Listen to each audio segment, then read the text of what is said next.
Hello friends, இன்னைக்கு நம்ம ஆப்ப ரெசிபி பார்க்க போறோம். Welcome to Hema home remedies.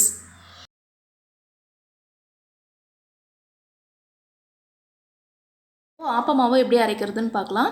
இதுக்கு வந்து நான் பச்சரிசி வந்து நான் இந்த கப்பில் 3 கப் அளவுக்கு பச்சரிசி எடுத்திருக்கேன். இதில் 1 கப்பு புழுங்கலரிசி எடுத்திருக்கேன். 3 பங்கு பச்சரிசினா ஒரு பங்கு புழுங்கலரிசி எடுத்துக்கோங்க. அப்புறம் உளுத்தம்பருப்பு பார்த்திங்கன்னா இந்த கரண்டி அளவுக்கு நான் எடுத்திருக்கேன். அப்புறம் 1 ஸ்பூன் வெந்தயம், ஒரு 1.5 ஸ்பூன் அளவுக்கு நான் வெள்ளை அவல் எடுத்திருக்கேன். இப்போ இது எல்லாத்தையும் நம்ம ஒன்றாவே ஊற வச்சுக்கலாம். நீங்கள் வந்து காலையில் ஆப்பம் சுட்டு சாப்பிட்ற மாதிரி இருந்தீங்கன்னா நைட்டே வந்து மாவு அரைச்சி வச்சுட்டிங்கன்னா உங்களுக்கு காலையில் நல்லா மாவு புளிச்சிருக்கும், ஆப்பமும் நல்லா சூப்பராக வரும் உங்களுக்கு. இந்த மாவு பார்த்திங்கன்னா ஒரு 1 ஹவர் ஊறுனா போதும். இப்போ எல்லாத்தையும் நம்ம வாஷ் பண்ணி எடுத்துகிட்டு வந்துடலாம். இங்கே பாருங்கள், நல்லா நான் வாஷ் பண்ணி எடுத்துகிட்டு வந்துட்டேன். இப்போ இதில் தண்ணி ஊற்றிட்டு ஊற வச்சிடலாம். ஒரு 1 ஹவர் ஊறுனா போதும். இப்போ பாருங்கள், நான் ஒரு 1 ஹவர் கழித்து நான் உங்களுக்கு காட்டுறேன். அரிசி உளுந்து எல்லாமே பாருங்கள் நல்லா ஊறி இருக்குது. இப்போ இதை வந்து நம்ம ஒரு மிக்ஸி ஜாரில் போட்டு நல்லா அரைச்சி எடுத்துக்கலாம். இதில் அவல் சேர்த்துக்கிறதுனால நல்லா ஆப்பம் பார்த்திங்கன்னா நல்லா சாஃப்டாக வரும் உங்களுக்கு.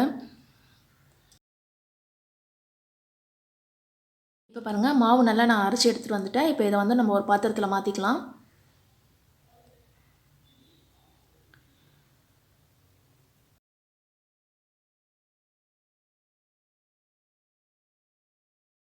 இப்போ நல்லா மிக்ஸ் பண்ணிக்கலாம்.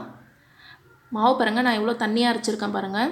ஆப்பம் மாவு வந்து தண்ணியாக தான் இருக்கணும். அப்போ தான் வந்து ஆப்பம் சுடும் போது நல்லா சூப்பராக வரும் ஆப்பம்.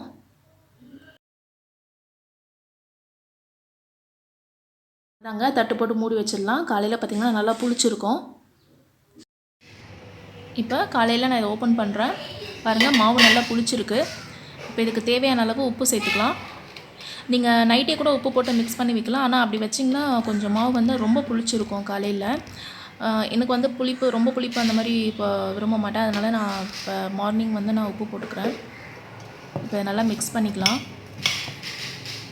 மாவு அப்படி ரொம்ப புளிப்பாக இருந்ததுன்னா கூட நீங்கள் வந்து அதில் கொஞ்சம் தேங்காய் பால் சேர்த்துக்கோங்க. தண்ணிக்கு பதிலாக தேங்காய் பால் சேர்த்துட்டு கூட கலந்துக்கலாம். பாருங்கள், மாவு கொஞ்சம் கட்டியாக இருக்குது. நான் இன்னும் கொஞ்சம் தண்ணி சேர்த்துக்கிறேன். இந்த தண்ணிக்கு பதிலாக நீங்கள் தேங்காய் பால் கூட சேர்த்துக்கலாம். பாருங்கள், மாவு இந்த அளவுக்கு நல்லா தண்ணியாக இருக்கணும்.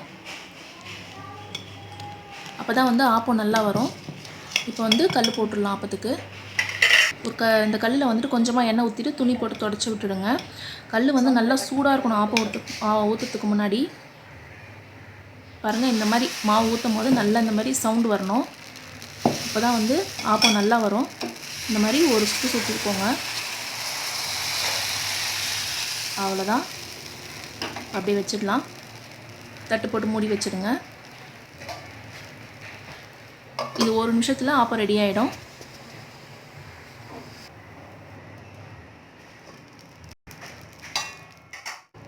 ஆப்பம் நல்லா செவந்துருச்சு. இப்போ எடுத்துடலாம்.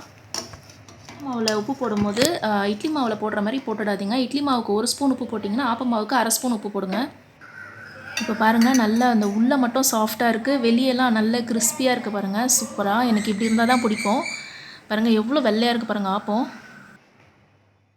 ஆப்பத்துக்கு சைட் டிஷ் பார்த்திங்கன்னா தேங்காய் பால் ஊற்றி சாப்பிட்லாம். இல்லைன்னா வந்து ஆட்டுக்கால் பாயா, அப்புறம் வெஜ் குருமா, அந்த மாதிரி எல்லாமே நல்லா சூட் ஆகும் ஆப்பத்துக்கு. இதுக்கு வந்து நான் தேங்காய் பால் சர்வ் பண்ணுறேன். பால் எப்படி அரைக்கணும்னா, தேங்காய் சின்ன சின்ன பீசஸாக கட் பண்ணிக்கோங்க. ஒரு மிக்ஸி ஜாரில் போட்டுக்கோங்க. அதுலேயே ஒரு 3 ஏலக்காய், சர்க்கரை வேண்டான்னா நீங்கள் வெல்லம், பனக்கற்கண்டு கூட சேர்த்துக்கலாம். இதை வந்து கொஞ்சம் தண்ணி ஊற்றி நல்லா ஃபைன் பேஸ்ட்டாக அரைச்சிட்டு ஒரு பாத்திரத்தில் வடிகட்டிக்கோங்க. இதே ப்ராசஸை 3 தடவை பண்ணுங்கள். அவ்வளோதான், தேங்காய் பால் ரெடி. இந்த ஆப்பம் போடும்போது பார்த்திங்கன்னா பஞ்சு போல் அவ்வளோ சூப்பராக இருக்குங்க. எங்கள் அம்மா அடிக்கடி கேட்பாங்க, எப்படிம்மா இவ்வளோ சாஃப்டாக செய்கிற ஆப்பம் அப்படின்ட்டு. இந்த ஆப்பம் உங்களுக்கு பிடிச்சிருந்தா லைக் பண்ணுங்கள், ஷேர் பண்ணுங்கள். நம்ம சேனலை மறக்காமல் சப்ஸ்கிரைப் பண்ணி